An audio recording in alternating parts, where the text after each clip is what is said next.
Sabi ko na sa inyo mga idol, kuwang-kuha niya yung mga Tagalog song. So, marami talaga siyang kinakantang mga Tagalog song mga idol. So, alam niyo kung bakit ko laging rini-react yung bata na ito? Kasi natutuwa talaga ako sa boses niya eh. Kasi biruin niyo mga idol taga ibang bansa siya. Sabi na natin Thailand girl. Opo, taga Thailand siya. So, hindi lahat ng taga Thailand ay na kumakanta ng Tagalog song or mga Maranao song or Maguindanao song. Ang English, hindi na ako believe diyan sa kinakanta niyang mga English kasi normal lang yan na mga taga ano talaga Thailand ay kumakanta talaga ng English song na kasi alam nila yung English.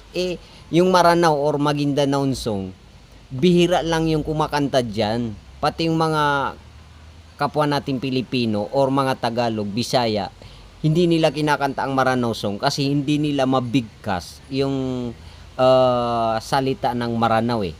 Opo yung kanta ng Maranao eh. Kaya hindi nila nakakanta talaga yon. So, siya nakakatuwa kasi yung mga Maranao or Maguindanao, Tagalog, especially yung mga Tagalog kasi lahat tayo nakakaintindi ng Tagalog. So, believe talaga ako sa bata na ito mga idol. So marami pa tayong tututukan talaga ng mga videos nito. Tutukan natin mga idol, suportahan nyo ako sa pagtutok sa batang ito. Pasikatin natin ng pasikatin yung batang ito kasi gusto ko talaga sumikat bata na ito sa Pilipinas, dito sa atin sa Pilipinas. Kasi para balang araw 'di ba pumunta siya rito.